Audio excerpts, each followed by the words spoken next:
Welcome to Christian Virtual Fellowship. Christian Virtual Fellowship is a production of Allegiance to the King. Allegiance to the King is a church that meets online. Believers from 5 of the world's 7 continents meet for fellowship online with us. And we not only have teachings, but we have other kinds of online fellowships as well, where we can share each other's lives, pray for one another, have that moral support that we so badly need, as well as spiritual support as well. So if you believe in the one true God and in Jesus, his human Messiah, and if you don't have a home church, join us. You can find us at a2kchurch.org and also on Facebook. We have online fellowships on Wednesday and Sunday, and other days in small groups as well. So today we're going to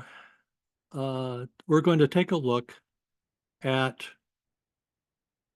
David and covenant faithfulness, one of my favorite topics.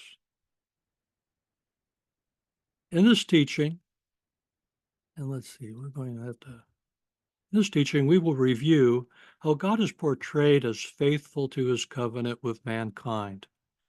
In a nutshell, God shows his righteousness of covenant faithfulness through David, a man after God's own heart. I will go to the example of David and Jonathan, who loved David. The two men entered into a covenant between their houses, and later, although Jonathan died, David honored that covenant by blessing his son. This historical example points to truths that relate to both the present and the future for those who believe God raised their Lord Jesus from the dead. It starts in 1 Samuel, and I will summarize much of what happened in 1 Samuel for the sake of time. So let's first review what a formal covenant in the ancient Near East was. The book God's Kingdom Through God's Covenants explains that there were 4 elements to a covenant in the Old Testament. 1, that a covenant does not necessarily begin or initiate a relationship. It can formalize in binding and legal terms an agreement between parties who have developed a relationship before the covenant was made. There is conventional language for initiating covenants that is standard in the Old Testament. The standard expression for initiating a covenant is to, quote, to cut a covenant, which is in the Hebrew, and I'm probably going to mispronounce this, so forgive me, karet beret. Number 3, a covenant gives binding and legal status to a relationship by means of a formal and solemn ceremony that is public, not private.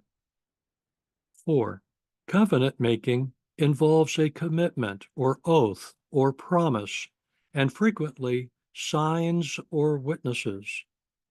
The parties solemnly swear to the agreement. In the ceremony, animals were slaughtered and sacrificed. Each animal was cut in 2 and the halves laid out facing it, hence the phrase to cut a covenant. Then the parties would walk between the halves of the dead animals. What is being expressed is this: each party is saying, if I fail to keep my obligation or my promise, may I be cut in 2 like this dead animal. Whether or not these formalities were done, a covenant can be understood as an agreement between the parties arising from their relationship, which either just started or already existed. As we shall read, Jonathan and David made covenants without these formalities, like going public in order not to enrage King Saul. So now that we have the term covenant defined, let's take a look at the relationship between David and Jonathan and put it in a historical context. First, some historical context. King Saul had rallied some men to fight the Philistines at Gilgal. He was ordered by the prophet Samuel to wait 7 days, and then Samuel would make offerings of sacrifice to God to ensure victory. After waiting 7 days, Saul decided that he was going to make the sacrifice offerings himself, although he was not a Levite, and Samuel said that he would do it. King Saul was itching to go to battle with or without Samuel. As soon as Saul made the offering, Samuel arrived and rebuked him. Saul failed to obey God by not being patient and being self-reliant. God revealed to his prophet Samuel that he had found a replacement for Saul as king. Above is how God described David, the shepherd boy, Samuel, in speaking to Saul. And it says, "But now your kingdom shall not endure. The Lord has sought for himself a man after his own heart, and the Lord has appointed him ruler over his people, because you have not kept what the Lord commanded you." That's in 1 Samuel 13. After that incident, Jonathan, one of the sons of Saul, is introduced to us.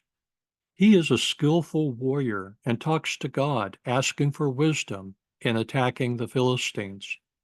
In battle, Jonathan relies on God's instruction and is very heroic, forcing the Philistines to flee. King Saul makes a battlefield decision which turns around and humiliates him. That's 1 Samuel chapter 14. Then in chapter 15, then Saul disobeys God once more by sparing the Amalekite king, that's Agag, and some choice livestock instead of slaughtering everything and everybody as God has commanded. And again, Samuel tells him he is going to be replaced as king because of his disobedience. So in chapter 16, God selects David as Saul's replacement, and Samuel the prophet anoints David, who then receives Holy Spirit. Then, after rejecting King Saul's armor and sword, David kills Goliath. And now we've gone through those chapters in a very summary manner. So when David returned from killing the Philistine, which is Goliath, Abner, who was the general for King Saul, took him and brought him before Saul with the Philistine's head in his hand. Then Saul said to him, "Whose son are you, young man?" And David answered, "I am the son of your servant, Jesse the Bethlehemite." He was a man from Bethlehem. It must have thrilled Jonathan to see the passion and determination of David facing off against Goliath. No one else, including David, had the nerve to stand up against Goliath. Jonathan appreciated and admired David so much that he cut a covenant, Karat Beret, with David. So let's continue to read in chapter 18. Now it came about when he had finished speaking to Saul that Jonathan committed himself to David, and Jonathan loved him as himself. And Saul took him that day and did not let him return to his father's house. Then Jonathan made a covenant, Karat Beret, with David because he loved him as himself.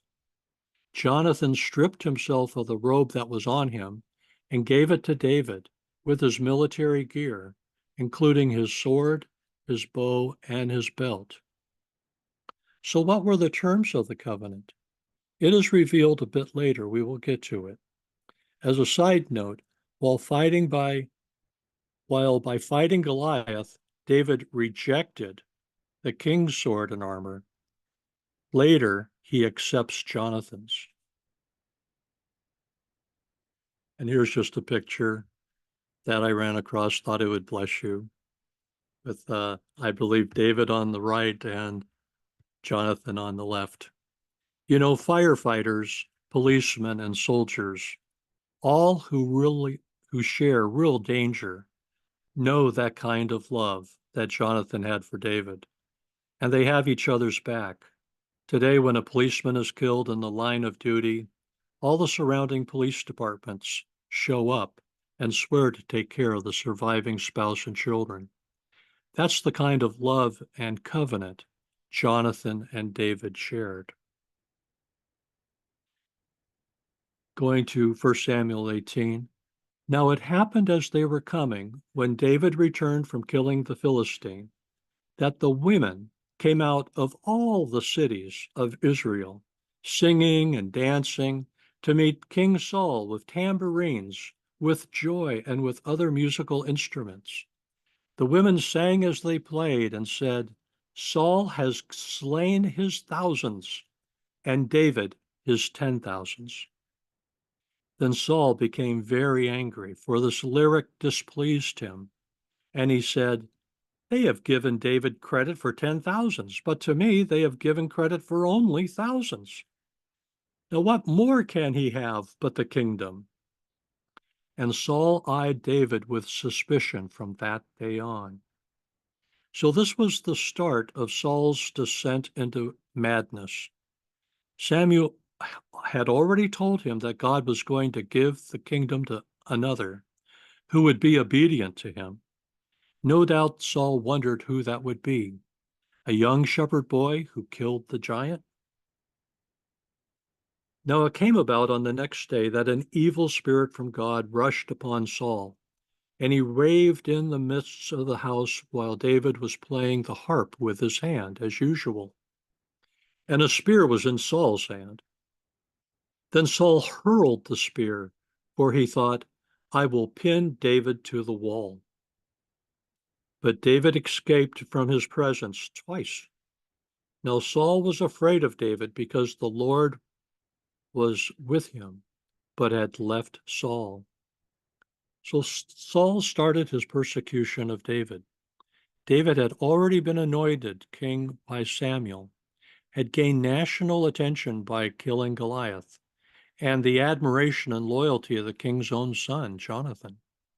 In fact, Jonathan told David to hide, while Jonathan would try to reason with his father, Saul. Saul eventually agreed that David would not be put to death. So for a brief time, there was some peace between the two, but it didn't last long. Soon Saul again tried to kill David, who escaped to join Samuel the prophet. It was fear that motivated Saul, because the Lord was with David and had left Saul. So David fled Jerusalem. What follows is an interesting spiritual event that shows how God protected David. Here it is.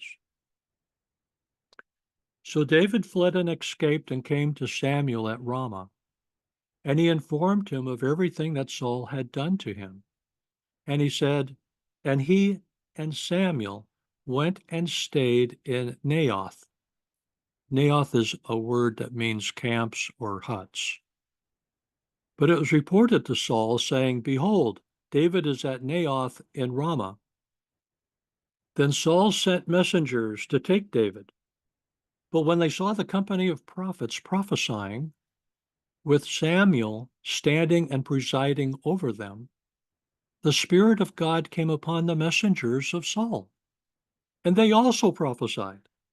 When Saul was informed of this, he sent other messengers, but they also prophesied. So Saul sent messengers again the third time, yet they prophesied. Wow. So as I said, Naioth means camps or huts, which were just outside the town of Ramah. Each of the three times, a group of messengers showed up to basically arrest David. but they ended up prophesying after the Spirit came upon them. These instances seem to have been God's way of protecting David from being arrested. Then he, King Saul, went to Ramah himself and came as far as the large well that is in Sikhu. And he asked, "Where are Samuel and David?" And someone said, "Behold, they are at Naioth in Ramah." So he proceeded there to Naioth in Ramah, but the Spirit of God came upon him also, so that he went along prophesying continually until he came to Naioth in Ramah. He also stripped off his clothes, and he too prophesied before Samuel, and lay down naked all that day and all night. Therefore, they say, is Saul also among the prophets? So this spiritual activity is seen by some scholars as God protecting David from Saul. Saul's prophesying prevented him from killing or arresting David. The stripping off of clothes and laying down naked all that day and night seem to be signs of Saul's lack of self-control. The question at the end, is Saul also among the prophets, reminds us of a verse in 1 Samuel chapter 10, when years previously, after Samuel anointed Saul, he ran into a company of prophets and seemed to lose self-control. And I'll read it right here. I have it at the bottom of the page. It says, "And it came about when all who previously knew him saw that he was indeed prophesying with the prophets, that the people said to one another, 'What is this that has happened to the son of Kish? Is Saul also among the prophets?'" In any case, this spiritual event may have made David and Jonathan wonder if it had changed Saul's murderous heart. So Jonathan promised to, and let me get this down here. And Jonathan went to his father and spoke on David's behalf to convince him to stop persecuting David.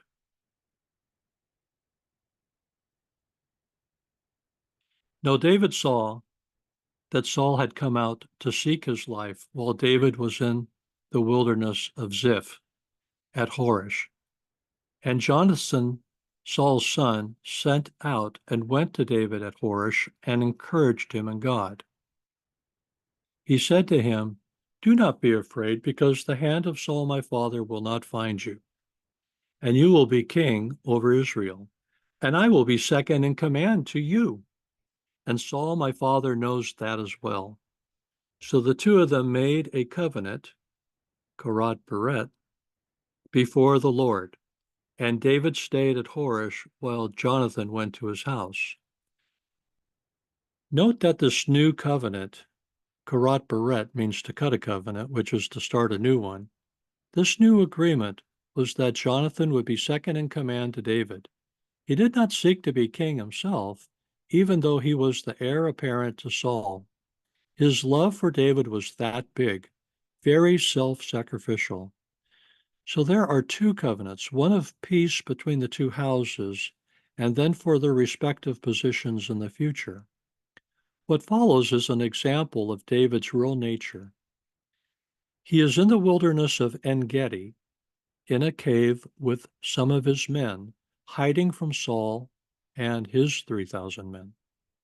Saul steps into that same cave to relieve himself, do a number 2, and David's men tell David to kill him now. Instead, David merely cuts a piece of Saul's robe off. Then after Saul leaves the cave, David confronts Saul with that piece of robe and tells him he has never meant to do him any harm and has not rebelled against him. He could have killed Saul, but didn't, for God had anointed Saul. In this confrontation, David asks Saul a question. David asks, "After whom has the king of Israel gone out? Whom are you pursuing?" A dead dog? A single flea? David compares himself to a harmless and pathetic dead dog. Let's remember that. Saul replies, though if a man finds his enemy, will he let him go away unharmed? May the Lord therefore reward you with good in return for what you have done to me this day. Now behold, I know that you will certainly be king, and that the kingdom of Israel will be established in your hand. So now swear to me by the Lord that you will not cut off my descendants after me, and that you will not eliminate my name from my father's household. And David swore an oath to Saul. Then Saul went to his home, but David and his men went up to the stronghold. So Saul acknowledged David would one day be king for his own self-control and honoring God. Saul asked the same thing that David had sworn to Jonathan, and that was to have peace with Jonathan's house and Saul's house after David ascends to the throne. But David wasn't trusting Saul too much. He maintained his stronghold while Saul went home to Jerusalem. Later, Saul is prodded by others into again chasing after David. His army neglects to maintain local security at night, so David is able to sneak into the camp and steal Saul's spear and water jug. When David wakes up Saul's army and criticizes them for not protecting their king, the Lord's anointed, Saul acknowledged that David is relying on God to make him king, the Lord's reward. Once again, Saul sees the error of his way, that David indeed will be king, and so Saul leaves to fight the Philistines. Years later, King Saul and his son Jonathan are killed by the Philistines in battle.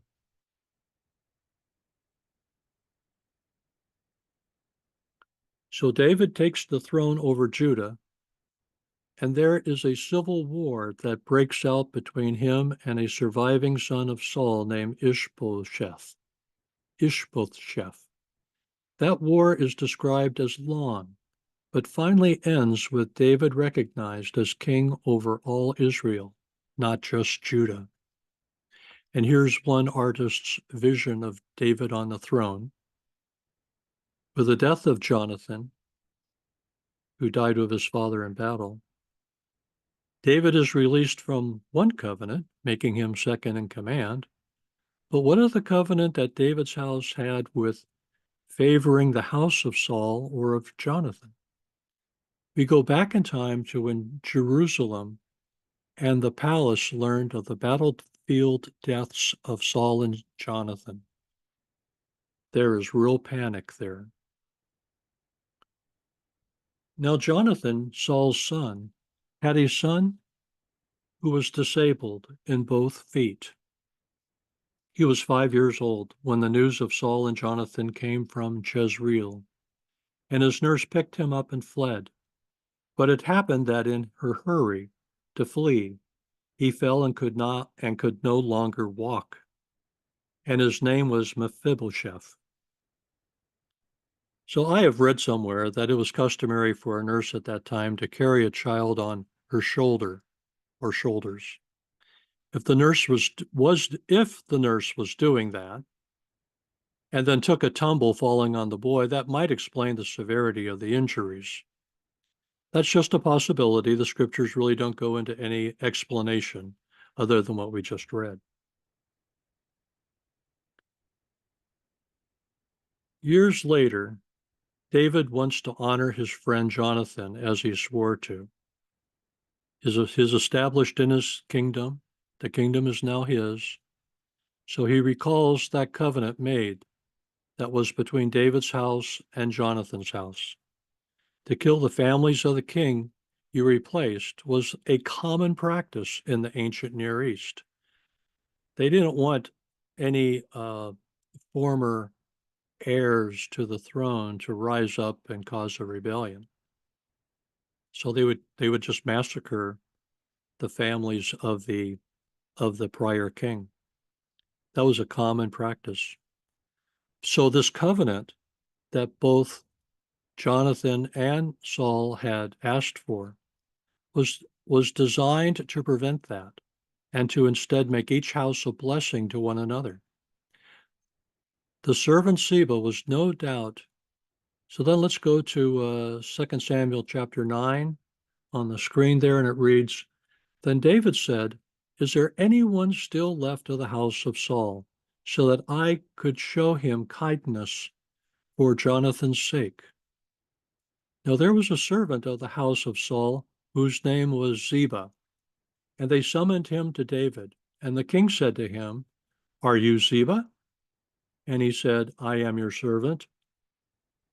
Then the king said, Is there no one remaining of the house of Saul to whom I could show the kindness of God? And Ziba said to the king, There is still a son of Jonathan, one who is disabled in both feet. So the king said to him, Well, where is he? And Ziba said to the king, Behold, he is in the house of Machir, the son of Ammiel, in Lodabar. Then King David sent messengers who brought him from the house of Machir, the son of Ammiel, from Lodabar.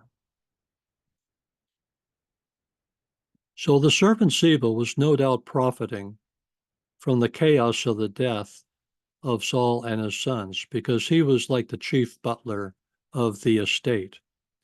There's no mention of Ziba having offered Mephibosheth his rightful place as heir to Saul's house and wealth, but he knows better than to cross David. He quickly mentions that Mephibosheth is disabled in both feet. Maybe he is portraying Mephibosheth as a possible eyesore in the court of David, and useless, not worthy of the king's attention. David is not moved by that description. He wants to honor his covenant with Jonathan. He ignores the disability comment and that Mephibosheth lived in someone else's house as a refugee, probably afraid of being killed by whoever replaced his grandfather. So David sends men to Lodabar, and Mephibosheth is brought to Jerusalem. Mephibosheth, the son of Jonathan, the son of Saul, came to David and fell on his face and prostrated himself. And David said, Mephibosheth. And he said, Here is your servant. Then David said to him, Do not be afraid, for I will assuredly show kindness to you for the sake of your father Jonathan, and I will restore to you all the land of your grandfather Saul, and you yourself shall eat at my table regularly. Well, Mephibosheth is rightly afraid because of the custom of a new king to kill all the potential heirs of the last king. But David says, Do not be afraid. Mephibosheth submits to David's authority. He says, Here is your servant. He did not flee. He showed up. David is kind enough to explain why he ordered this man before him. And that reason is restoration. And it's huge, making this disabled man very wealthy, to include the services of Ziba, by the way. All the lands Saul had gained as king were now his. But what really is so special is the acceptance of Mephibosheth to the king's table, where he could meet and talk to and get to know the king and the nobles of Israel. It is an elevation of one of society's most vulnerable citizens to a very high place of influence indeed. David did not discriminate against the man, but saw him as Jonathan's child. Again, he prostrated himself and said, What is your servant that you should be concerned about a dead dog like me? Then the king summoned Saul's servant Ziba and said to him, Everything that belonged to Saul and to all his house, I have given to your master's grandson. You and your sons and your servants shall cultivate the land for him, and you shall bring in the produce so that your master's grandson will have food to eat. Nevertheless, Mephibosheth, your master's grandson, shall eat at my table regularly. So what was Mephibosheth's response? Do you remember how David came out of the cave and said that, asked Saul if he was a dead dog, a little flea? What is your servant, says Mephibosheth, that you should be concerned about a dead dog like me? Surely that must have touched David's heart. He knew what it was like to be on the run, afraid, living in a cave, being a political refugee. What about us? How do we feel about being favored by the Almighty Creator? I think of Psalm 8, and on the screen it reads, "What is man that you think of him, and a son of man that you are concerned about him? Yet you have made him a little lower than God, and you crown him with glory and majesty. You have him rule over the works of your hands. You have put everything under his feet." So what were we before God had pulled us out of the fire? Were we like dead dogs? Well, we were dead in trespasses and sins, and we didn't even know it. In a way, we were just like Mephibosheth. Now, Ziba had 15 sons and 20 servants. See, I guess he did pretty good while after Saul and Jonathan had died, taking care of the farm and all that. Then Ziba said to the king, "In accordance with everything that my lord the king commands his servant, so your servant will do." So Mephibosheth ate at David's table as one of the king's sons. Mephibosheth had a young son whose name was Micah, and all who lived in the house of Ziba were servants to Mephibosheth. So Mephibosheth lived in Jerusalem because he ate at the king's table regularly, and he was disabled in his feet. Note Mephibosheth ate at David's table as one of the king's sons. Isn't that what we are called to? Psalm 23 comes to mind. You prepare a table before me in the presence of my enemies. You anointed my head with oil. My cup overflows. So by the faithfulness of David to his covenant with Jonathan, Mephibosheth was lifted out of poverty and elevated to a rather esteemed place. Imagine sitting at the king's table, listening to all that was going on in Israel, meeting the mighty warriors of David's army and the high society. Quite a thrill, to be sure. So things were looking really good for Mephibosheth. But as in all politics, things change. Here's a painting of David fleeing his son Absalom, who is just entering the city of Jerusalem with his followers who conspired to overthrow David. David is accurately portrayed as walking barefoot. He left in such a panic. A series of events had thrown things into total chaos. David had children from different women. One half-brother, Amnon, raped a half-sister, Tamar, and 2 years later, her brother Absalom ordered the rapist killed. Then Absalom started having thoughts of becoming king himself, maybe because David had tolerated what had happened to Tamar.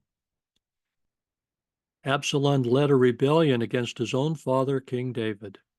That caused David to panic and flee Jerusalem. He didn't have a horse or a donkey. He walked barefoot up the Mount of Olives with his followers.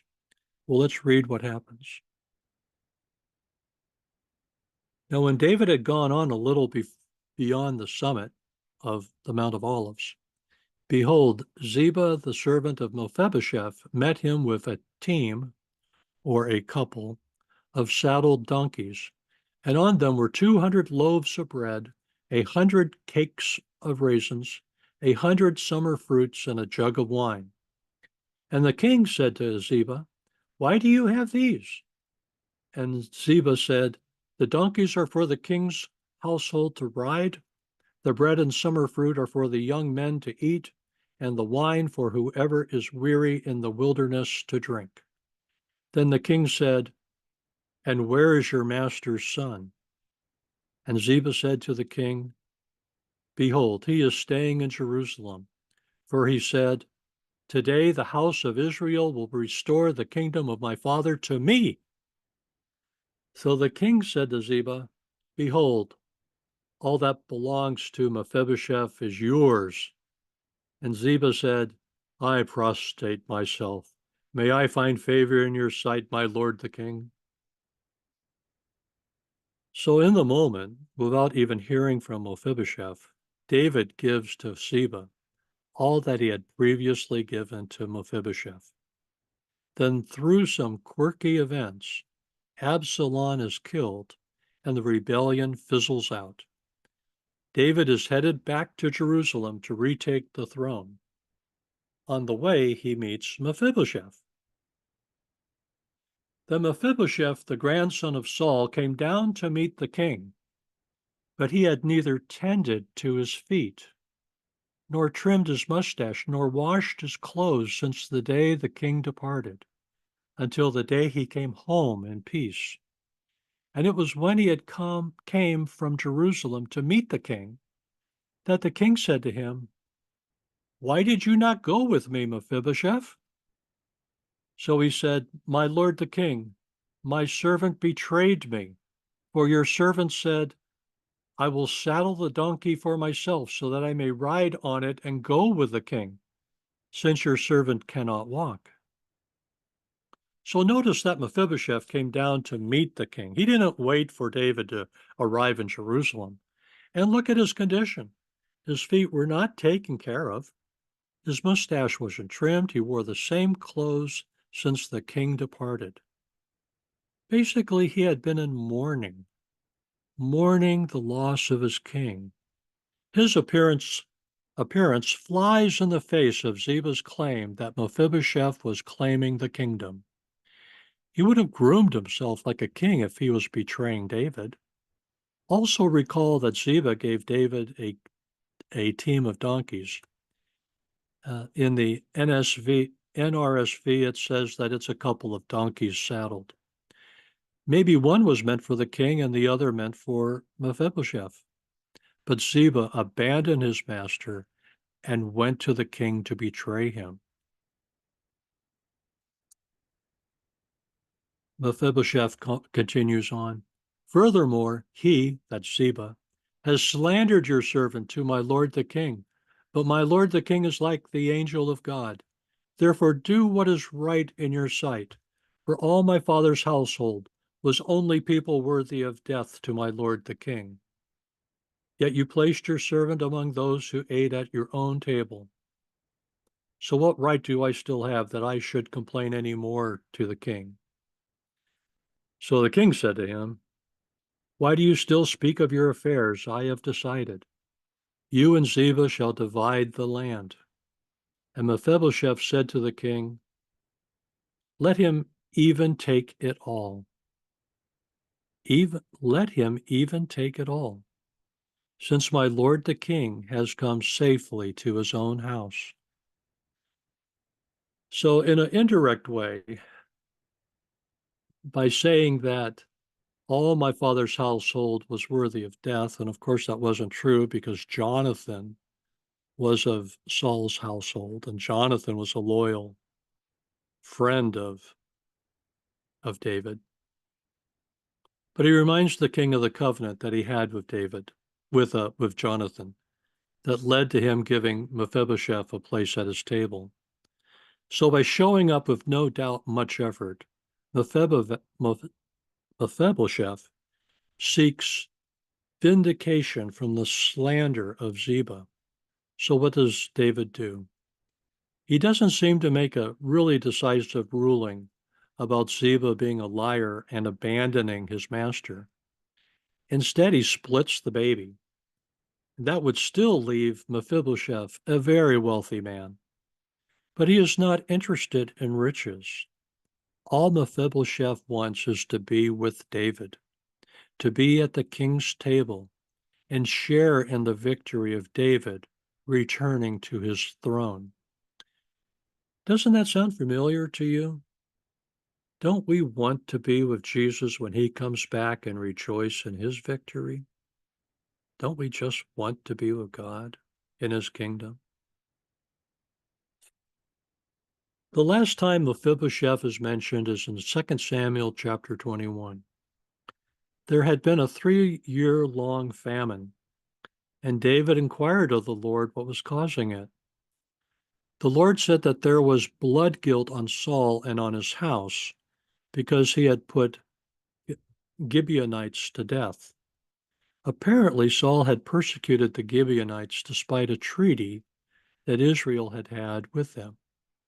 David asked the Gibeonites what they wanted so as to end the matter.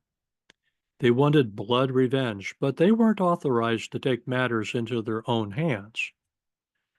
They asked that 7 of Saul's descendants be offered up, and David agreed and did so, but spared Mephibosheth, the son of Jonathan. He was not offered up. So that is the last we hear of the son of Jonathan, Mephibosheth. So what have we learned from our reading today? I believe we have been blessed with a record of David and Jonathan as a typological example of God's and Christ's faithfulness. Now, what do I mean by typological? I refer to the book God's Kingdom through God's Covenant. Typology is symbolism rooted in historical and textual realities. It involves an organic relation between persons, events, and institutions in one epoch or time and their counterparts in later epochs. The early person, event, or institution is called the quote type, while the later one is called the quote antitype. As an author of a book called Lentz reminded us, the typological relation is a central means by which particular epochal and textual horizons are linked to later horizons in redemptive revelation. It links the present to the future, and it retroactively links the present with the past. Second, typology is prophetic and predictive, and thus divinely given and intended. In other words, God intended for the type to point beyond itself to its fulfillment or antitype in a later epoch of redemptive history. Typology ought to be viewed as a subset of predictive prophecy, not in the sense of verbal predictions, but in the sense of predictions built on models, patterns that God Himself has established that become known gradually as later texts reinforce those patterns, with the goal of anticipating what comes later in Christ. In this way, typology is a more indirect kind of prophecy. In our reading about David and Jonathan, we see not only an historical record, but also signs of what are pointing to both the present and the future. God made David king of Israel because he was a man after God's own heart. In David, we have a quote type for God who wants to establish his kingdom. David in Israel, God on earth. As God practices patience and long suffering with mankind and his own people, like us, God tearfully suffered with Saul's madness, waiting for his kingdom to appear without any violence to force it. Even when he had the chance, he doesn't kill Saul, who sought his life. That showed just how much self-control and trust reliance he had on God. Once in power, he uses his authority to fulfill his covenant and elevates the humble Mephibosheth. David wasn't perfect in his obedience to God, which is why he failed to fulfill the messianic role. But his example points to Jesus, who succeeded in unfailing obedience. David relies on Jonathan for warning and on God to establish his kingdom. He promises his loyal friend Jonathan he will be second in command and that his family will be safe when he takes the throne. He restores the humble disabled son of Jonathan and elevates him to his own table in his palace, giving not only riches but dignity. Has God not breathed life into those dead in trespasses and sin? People like us, certainly. And will he not fulfill his covenant with Abraham to bring us into his kingdom on earth and in heaven? Definitely. Has he not made us a nation of kings and priests to do his will? Yes. As I said earlier, David's faithfulness pointed to a man to come who did act faithfully, consistently, and always becoming worthy of exaltation to become God's second in command. And of course, I'm referring to Jesus Christ, our Lord. Jonathan is a type of Christ. He loved David even more than his own father or his own inheritance. Although prince, he honored David more than anyone else. He was courageous, loyal, and had covenants with God's man, David. David promised him the position of second in command, lower only than the king.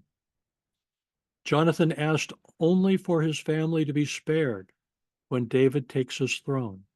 He listened to God as he bravely faced his country's enemies and had special insight into the intentions of his father Saul.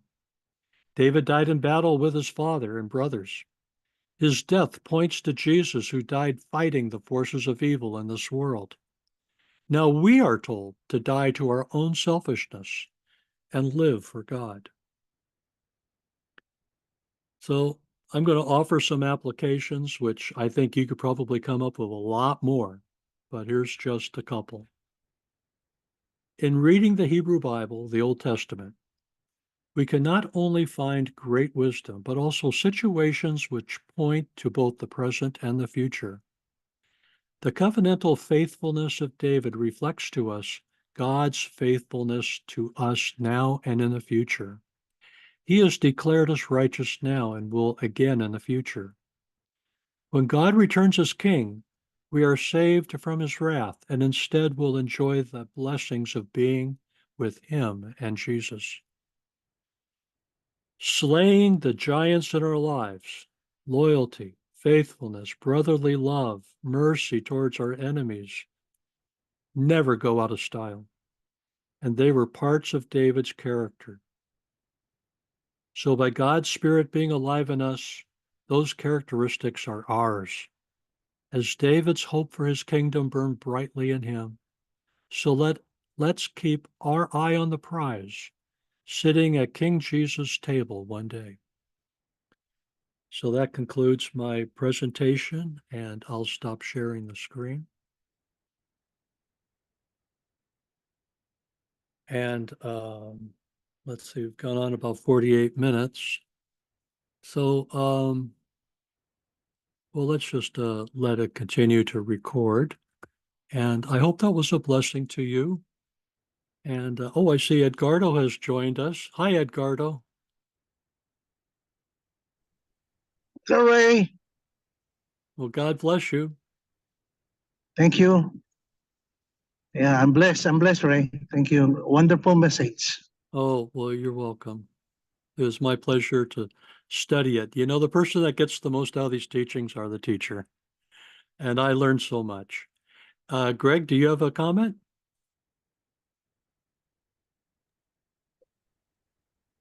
Yeah, I was just trying to get my video to come on here. There we go. There you are. Well, that is like one of my most favorite parts of the Bible is Book of Samuel, and I like how you presented that information. And yeah, I just love the Book of Samuel, and it's kind of hard to figure out sometimes because it's like somebody took all the papers and mixed them all up because it's not they're not necessarily presented in a chronological manner all the time, but very, very interesting stuff. It makes me think about, the way that David was so determined to keep this covenant. Um, it makes me think about God with his covenant with Abraham and his covenant with David, and how, when the Israelites were worshiping the golden calf, and he says to Moses, "Look, I'm just gonna wipe these people out and start all over with you, Moses." And Yeah, Moses is like, "No, no, don't do that, because what are people gonna say? They're gonna say, oh, you weren't able to do this or you weren't able to do that." And you have to remember your covenant. And that's what God does, is he remembers these promises, his promises to Abraham, his promises to David, because the kingdom of Judah after David and Solomon, and well, things just kept going downhill. Sure, there was a few good ones in there, but there was a lot of bad ones. And yeah, but yet he kept going until Jesus finally came and succeeded in being perfectly obedient. Um and it makes me think about, the scripture that says it's impossible for God to lie. hmm, And and John Truitt gave that talk a little while ago about lying or telling the truth, or there are some instances in the Bible where God is maybe being like a little bit deceitful or sneaky, like with King Ahab, when they, it shows that they're having that heavenly conference, oh yeah, and with hmm, his counselors, his angelic counselors, and he's saying, "Well, what should we do with Ahab?" And one guy suggests, "Hey, well, we'll put a lying spirit into the mouth of his prophets." And yeah, God says, "Okay, yeah, that's a good idea." So when I think of that scripture, of like, it's impossible for God to lie, I think specifically it's talking about God's promises. It's impossible for him to break his promises, like his covenants. hmm, And hmm. yeah, so I had more I could say, but I'll let somebody else talk. Well, thank you for those comments. And God has his purposes, and he is all wise God. So if he's doing something, it must be the best, and he truly is faithful. And we have to hang in there sometimes when we don't really understand why things go the way they go. Suzanne. Yeah, I just love Kingdom Through Covenant. Actually, I think the first iteration of that book was God's Kingdom Through God's Covenants, and then the second published Gentry's book, they changed the title to Kingdom Through Covenant just to shorten it, just because we shorten everything these days. It's a great, great book that everyone should read, and to view the whole Bible and the whole history of God's dealing with humanity as a series of covenants is really the best and most accurate way to do it. Not so much dispensations or Old Testament, New Testament. Like the Old Testament God was mean and smote everybody, but the New Testament God is Jesus and he's loving. It's like, wait, no, you're mixing this all up, getting it all wrong. So yeah, so I just want to mention that. The other thing is, like, the more we really get deep into David and his character, and we see how amazing it is that God favored David to the point where he promised to have the Messiah come through his line, have someone on his throne forever, eternity. He schemed to commit murder, and he committed adultery. He went against God's, will when he did the census. I mean, he did a lot of really bad things that we would consider would disqualify any person from God's favor, and certainly from God giving them like this huge blessing to have their lineage, go on forever and have the world be blessed through, his seed. So I think it just, it gives us a lot of thought about how merciful and gracious God is, how he sees the heart. I mean, David did some really bad things, and he had moments where his heart was really bad. But like even in Psalm 51, he pleads to God, put in me, created me a new heart, give me a new spirit. Like, he repented. He always had remorse. He always listened and was humble when Nathan came in and chastised him about his affair with Bathsheba, and when he punished him by having his child die. He repented. He felt remorse. I mean, it just shows that we're flawed. We have bad intentions. We have sin, but God looks at the heart and sees that there's something there that's really redeemable. And that should just give all of us encouragement, regardless of how low we've fallen or how, whatever horrible things we might have done or might still be doing to ourselves or to others. We should be encouraged that God is a compassionate, merciful God. He describes himself to Moses, the first adjective that he uses to say, I am a God that is compassionate. That is the number one first descriptor that God uses for himself. He doesn't say, I am the all-powerful Oz, I am great and powerful and, whatever. He says, I'm compassionate. Like, how amazing is that? So I think it's, this is a beautiful story about David's faithfulness, David's view of his covenant with God and his covenant with Jonathan and Jonathan's son. And yeah, it's just beautiful. We just have so much we can learn. So thanks for sharing that. I don't think we ever can get tired of having these lessons and these Bible stories brought to life. Thank you so much, Ray. Yeah, I think of how even all that sin that David committed did not harden his heart, so that when he was confronted by Nathan, he immediately confessed. He didn't make rationalization. He made no excuses. He says, yeah, I'm the one. I did it. I'm wrong, and I'm sorry. And that's a problem with practicing sin, is that it does harden people's hearts. Sin is very deceitful, and we are very vulnerable to that deceit. So it just showed that David, despite his sin, still had high regard for God and really didn't deceive himself, just wanted no one to know about it, I guess. Dan Gallagher.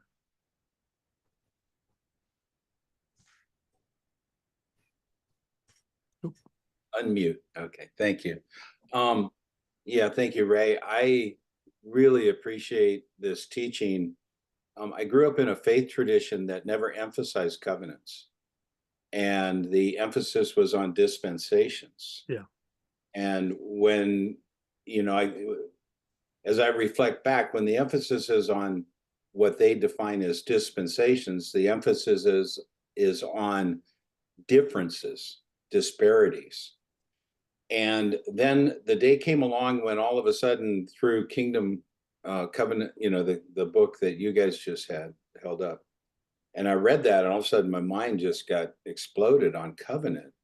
Yeah, God's kingdom through God's covenants, and the covenants emphasize the unity of God through time, and his continuation to honor those promises and what he's always seeking to bring.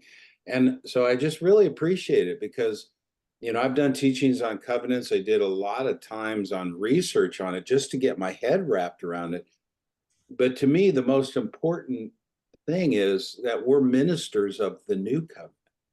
And if you don't understand what covenant is and the old covenant, then it's very clear that we enter into a the new and everlasting covenant, the new covenant, the covenant with Christ, all of the implications of that.